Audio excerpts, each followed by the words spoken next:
सरस्वती भूख से परेशान हो गई थी। सुबह से मालती ने उसको खाने के लिए कुछ भी नहीं दिया, क्योंकि सुबह नाश्ते में उसने आलू के पराठे बनाए थे और अब वह भी ख़त्म हो गए थे। इसलिए सरस्वती दोपहर के खाने की राह देख रही थी, पर मालती ने सुबह पेट भर के नाश्ता किया था, इसलिए वो दोपहर का खाना भी नहीं बनाने वाली थी।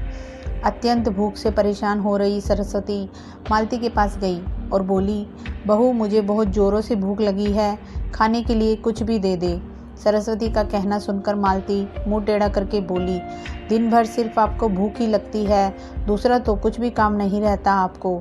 उस टेबल पर चने रखे हैं, वही खाकर पानी पी के सो जाओ। आज दोपहर को मैं मेरी फ्रेंड के साथ बाहर जाने वाली हूँ, इसलिए खाना तो रात को ही बनाऊंगी। यह सुन के सरस्वती का मन उदास हो गया। फिर सरस्वती धीरे से बोली, तू कहे तो मैं खुद के लिए कुछ बना लूँ। मालती गुस्से से बोली, एक व्यक्ति के लिए खाना बनाओगी क्या आप? सोचकर मालती किचन में गई और उसने फ्रिज में रखे हुए बासी चावल निकाले। अचार के साथ वह चावल एक थाली में परोसकर सरस्वती के आगे रखकर बोली कि खा लो। ऐसा कहकर पर्स लेकर मालती घर के बाहर चली गई। चावल फ्रिज में रखे थे, तभी भी वह खराब हो गए थे, उनसे गंदी बदबू आ रही थी।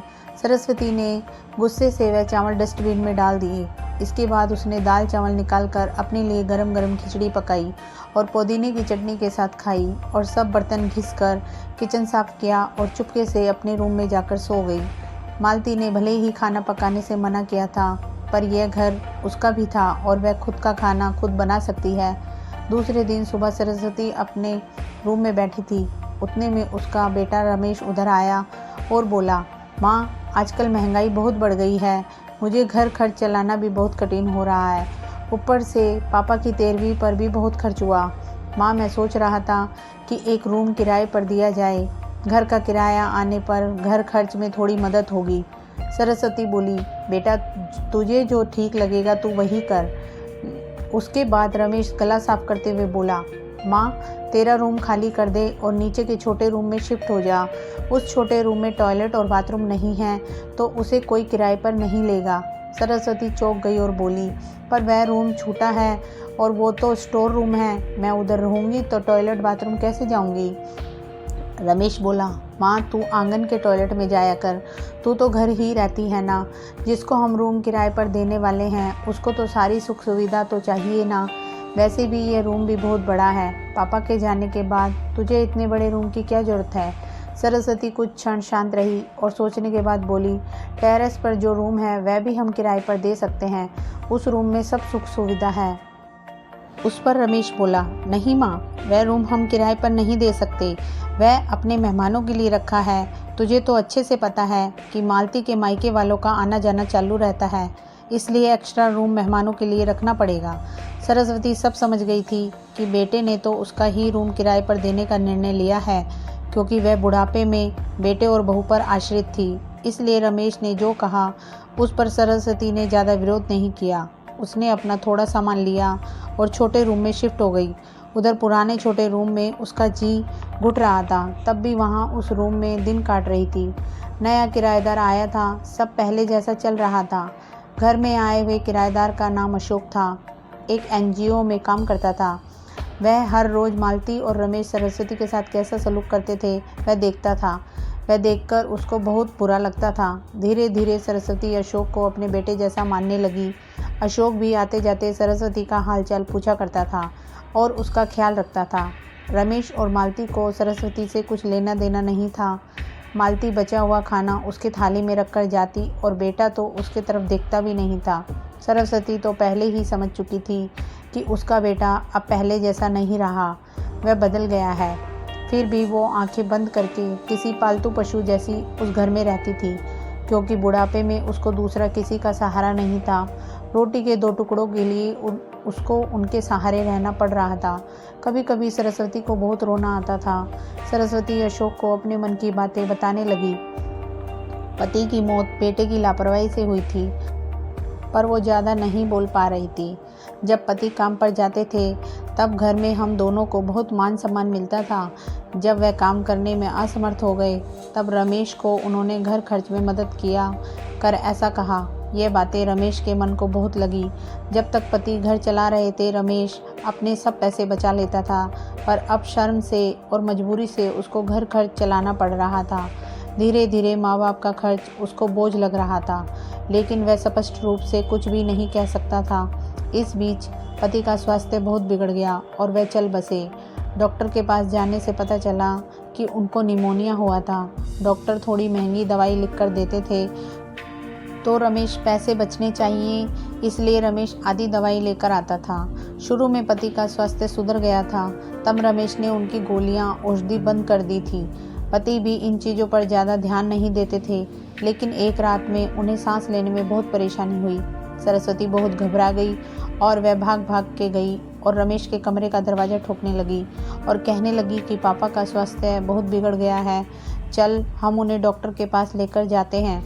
उस पर रमेश बोला, माँ मुझे अब सोने दे, मुझे बहुत नींद आ रही है, हम सुबह पापा को डॉक्टर के पास लेकर जाएंगे। ऐसा कहकर उसने दरवाज़ा बंद कर लिया था।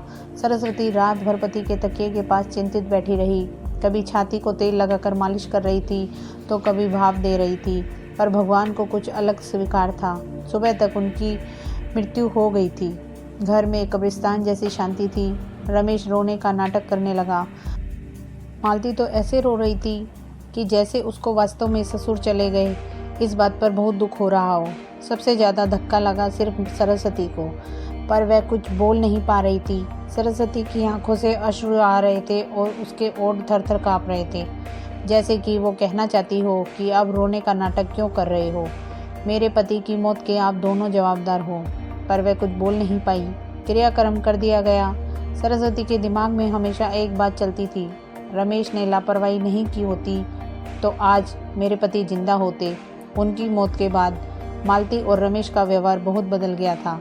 सरस्वती को भी उनके व्यवहार की आदत पड़ गई थी, इसलिए वह उनकी तरफ से कोई भी अपेक्षा नहीं रखती थी, पर उसका मन उसे अंदर ही अंदर उसे खाए जा रहा था।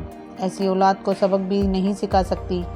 एक दिन उनका किराएदार अशोक उसके पास आया और सरस्वती को कुछ बातें उसने समझाई। वह बातें सुनकर सरस्वती की आंखों में एक नई उम्मीद जगी। दूसरे दिन सुबह सरस्वती मालती और रमेश के पास गई और बोली, मुझे तुम दोनों से बहुत ज़रूरी बात करनी है। मुझे ऐसा लग रहा है कि तुम दोनों को मेरे साथ रहने में प्रॉब्लम है, इसलिए मैंने सोचा है कि मैं वृद्धाश्रम में रहूँगी। सरस्वती का कहना सुनकर मालती बहुत खुश हो गई। रमेश ने थोड़ा दुखी होने का नाटक किया। फिर थोड़ी देर में सरस्वती ने उन दोनों के चेहरे के हाव भाव देखे और बोली, रमेश तुझे दुखी होने की ज़रूरत नहीं है, और मालती तुझे इतना खुश होने की ज़रूरत नहीं है। पहले मेरी सब बातें सुन लो। और सरस्वती हंसकर बोली, यह बातें सच्ची है कि वृद्धाश्रम में मैं रहूँगी, पर मैं इस घर से कहीं नहीं जाऊँगी। मैं इस घर को ही वृद्धाश्रम बनाऊँगी। अब यहाँ तुम्हारे जैसे स्वार्थी बेटे और बहू यहाँ नहीं रहेंगे, मेरे जैसे बूढ़े लोग यहाँ रहेंगे। यह मेरा आखिरी निर्णय है। यह सुनकर रमेश और मालती दोनों ही चौंक गए। रमेश और मालती एक दूसरे की तरफ देखने लगे। उन दोनों ने सोचा था कि सरस्वती घर छोड़कर चली जाएगी तो वह दोनों खुशी से रहेंगे। उनको लगा था कि अब उनको सरस्वती की जवाबदारी लेनी नहीं पड़ेगी, उसका ख्याल नहीं रखना पड़ेगा, पर इधर तो सब उल्टा हो गया था। सरस्वती का कहना सुनकर रमेश गुस्से से बोला, माँ तेरा दिमाग तो ठीक है ना, इस घर पर मेरा अधिकार है, फिर तू इस घर को कैसे वृद्धाश्रम बना सकती है? तू भूल रहा है बेटा, अभी यह घर मेरे ही नाम पर है। सरस्वती गुस्से से बोली, तुम दोनों ने मुझे बहुत परेशान किया है, छोटी छोटी बातों पर मेरा अपमान किया है, बीमारी के वक्त भी मुझ पर ध्यान नहीं दिया, खाने के पीने के लिए भी मुझे बहुत तरसाया है। तेरे पिताजी भी मुझे छोड़कर चले गए। अगर मैंने कठोर निर्णय नहीं लिया तो मेरा भी वही हाल होगा जो तुम्हारे पापा का हुआ था। इसलिए मैंने सोचा कि बेटे के झूठे प्यार के जाल में फंसने से अच्छा है मैं अपने बारे में सोचूं। रमेश घुटनों पर आकर बोलने लगा, माँ मुझे माफ़ कर दे, हम दोनों तेरा अच्छे से ख्याल रखेंगे, तेरा कभी भी अपमान नहीं करेंगे, पर तू इस घर को वृद्धाश्रम मत बना। माँ थोड़ा सोच कर तो देख हमारा क्या होगा। सरस्वती ऊंची आवाज़ में बोली, मैंने और तेरे पापा ने तुझे अच्छे संस्कार दिए थे, फिर भी तूने सिर्फ तेरे परिवार के बारे में ही सोचा, हमारा नहीं। फिर मैं तेरा कैसे सोचूं?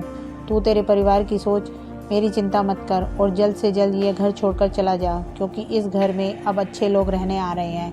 इतना कहकर सरस्वती अपने रूम में चली गई। रमेश और मालती शांत सरस्वती को जाते हुए देखते रह गए।